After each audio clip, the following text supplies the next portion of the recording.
미안한 마음이라는 것은 어제 우리 이번 신부님을 비롯해서 여러 신부님들이 또 우리 활동가들이 열심히 참여를 하고 투쟁을 하고 계시는데 오히려 정말 당사자인 우리 너무 부족한 것이 아닌가 그런 것 때문에 특히 또 강정 주민들의 그 끈질긴 어려운 싸움들을 보면서 또 지금 또 양용 회장이 두 번째로 수감돼서 단식 투쟁을 하고 있는데 그런 모습들을 보면 우리가 너무 소극적이 아닌가, 실체에 부족한 것이 아닌가라는 이런 생각 때문에 많이 미안하고 죄송스럽습니다. 또 한편으로 답답한 것은 그럼에도 불구하고 아직도 우리 교우들의 의식, 심지어는 우리 사제단들 사이에서도 뭐라고 할까요? 패배주의적인 그런 사고방식들이 많이 남아있기 때문에 그런 면이 굉장히 안타깝습니다. 얼마 전에 주교님 친구분이 이제 방문을 하셨는데 그때 저도 좀 친한 사람이라 이런저런 얘기를 나누면서 그런 얘기를 했어요. 어쩌면 우리 주교님이 노벨 평화상을 받을지도 모르겠다. 그래서 그냥 깜짝 놀라서 그건 무슨 얘기냐 그러더라고요. 사실 그래서 기적과 같은 일들이 지금 일어나고 있는 것입니다. 처음에 해군기지 반대 운동을 일으켰을 때의 상황과는 또 틀리죠. 처음에 해군에서 여기다 기지를 만들겠다고 했을 때 그때는 도에서도 그렇고 정부에서도 그렇고 주민 동의 없이는 안 하겠다. 그래서 그러면 주민들 도민 여론만 얻으면 되겠구나. 좀 쉽게 생각했던 측면도 있습니다. 그리고 솔직히 얘기하면 뭐 전 안 된다 하더라도 경주 방패장처럼 도민들에게 그만큼 다른 반대 극부가 있을 것이 아니냐, 또 그 정도는 얻어내야 되지 않겠느냐, 이제 이런 생각이 있었던 거죠. 잘 안 된다 하더라도 반대 극부는 있을 거다.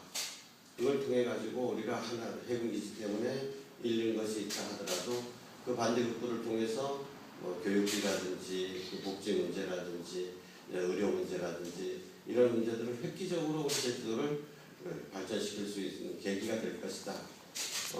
그래서 좀 마음 편안하게 생각했던 것도 사실입니다. 그런데 반대 극부는 국방부가 전혀 생각도 안 하고 자기네들 돈도 없고 그럴 의사도 전혀 없고 그들이 얘기하는 것은 그냥 아니 국방을 위해서 하는 일인데 무슨 놈이 무슨 보상이 필요하냐 이제 이런 거죠. 그리고 주민동의라는 것도 우리가 생각했던 주민동의가 아니고 완전히 꼼수 차원이었죠. 그래서 몇몇 사람들을 부추겨가지고 하다가 화성에서 실패하고 그러니까 위미로 가가지고 몇몇 사람들이 이렇게 하다가 또 결국은 공론화하는 것도 조차도 실패를 하고 그러니까 여기에서 몇몇 사람을 완전히 작당을 해가지고 여기 입시 신청서를 내게 만들어버리고 그래서 결국은 이 모양 이 꼴까지도 나오게 됐습니다.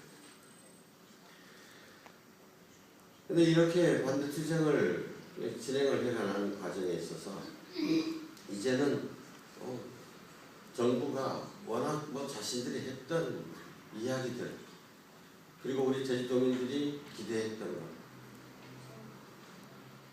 그건 뭐 그 정도로 당연할 것이라고 생각했던, 예를 들면 모스포 군사 비행장, 그 원래 다 모스포 주민 땅들 아닙니까? 근데 그 지금도 그 경작들을 하고 있고요. 근데 법적인 소유가 국방부로 돼 있죠. 그 정도는 뭐 당연하게 국방부가 제주도에 넘겨줄 것이다. 법적으로 좀 문제가 된다면 그냥 뭐 99년 조차든지 무슨 방법으로든지 어쨌든 가능한 대로 제주도민들에게 돌려줄 거라고 생각했는데, 지금 이때까지도 이런 방법도 없고 불가능한 것처럼 얘기를 해버립니다. 도민들에게는 도대체 뭘 주겠다는 얘기냐. 군사기지가 들어섬으로써 우리가 부담해야 될 그러한 것들에 대해서 도민들을 대신 뭘 해주겠다는 거냐. 전혀 그런 마인드가 없는 사람입니다.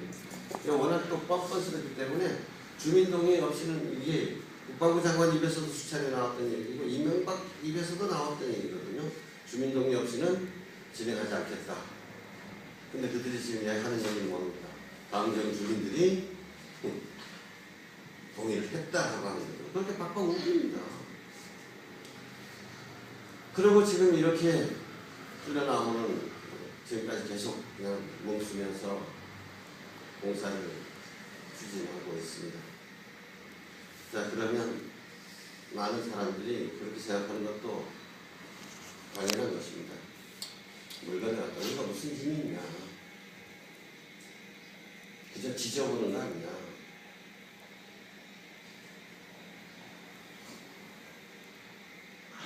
그런데 여기서 우리가 꼭 생각해야 될 것은, 눈에 보이는 승리, 눈에 보이는 결과만이 중요한 것이 아니라, 우리는 늘 그렇게 결과가 중요한 것이 아니라 뭐가 중요하다고요? 과정이 중요한 것이다. 특히 우리 신앙인들에게는 이것이 기본이 되어야 되고 당연한 전제가 되어야 될 것입니다.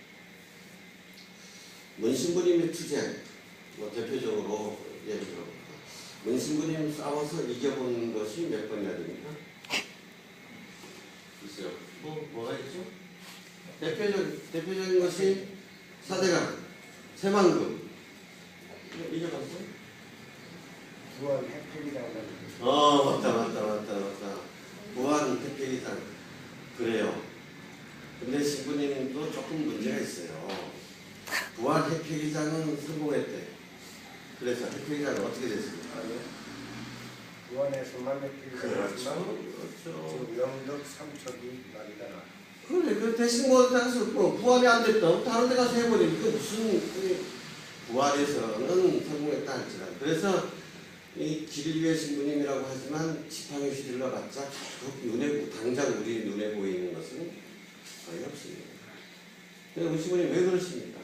뻔히 실패할 줄 알면서도 뭐 별로 어느 것도 없는 가는 것 같으면서도 왜 저 고생을 하고 계시냐. 그거 우리 한번 질문을 해봐야 됩니다. 그 우리들은 결과는 하나님께 맡기고 우리가 마땅히 해야 할 일이라면 그냥 하는 것입니다. 그것이 좋을 수도 있고 나쁠 수도 있고, 그렇지만 하나님 안에서는 모든 것들이 다 서로 작용해서 좋은 열매를 맺는다. 우리 그거 믿고 그저 하라 그러면 하는 거죠. 이게 해야 될 일이라면 하는 거죠. 옳은 일이라면 하는 거죠. 그런데 이 강정 땅에는 인간적으로 생각해봐도 도저히 불가능한 일이라고 생각했던 이 일이, 국책사업에 대한 반대 투쟁이 어쩌면 우리가 살아있는 동안에 가까운 시일 내에 그 종말을 보게 될 것이다라는 기대도 많이 하게 됩니다. 물론 정치 상황에 따라서 정치인들의 하도 말을 잘 바꾸는 사람들이기 때문에 어쩔런지 100% 그들을 믿을 수만도 없지만은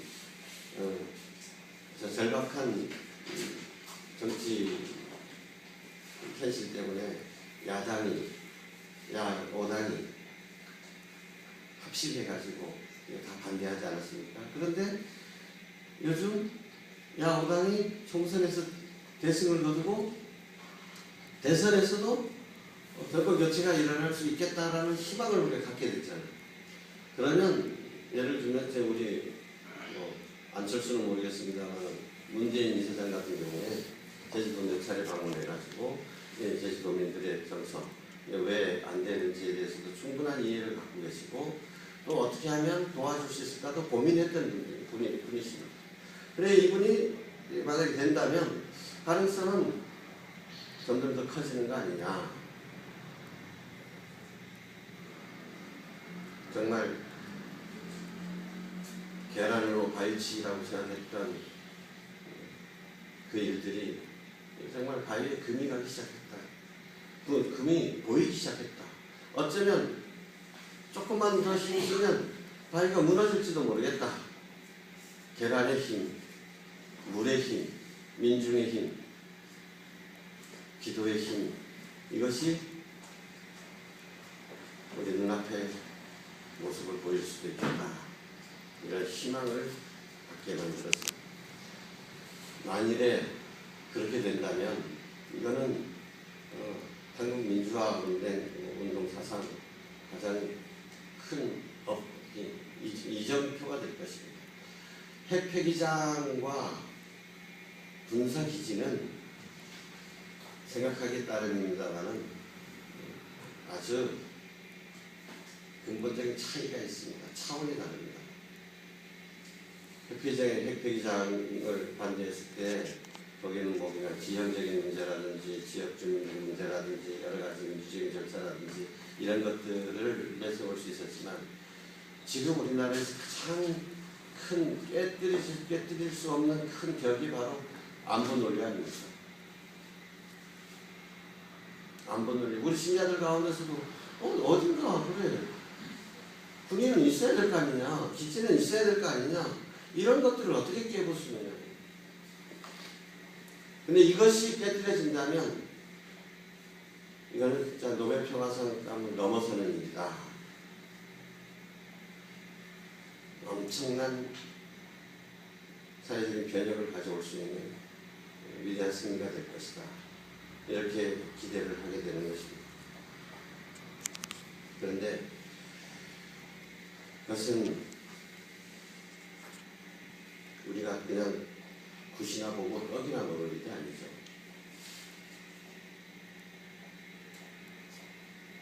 만약에 그렇게 된다 하더라도 우리가 그냥 그 승리의 기쁨만을 누리면서 함께 박수만 치기에는 우리가 부끄러운 삶이 되지 말아야 되겠다.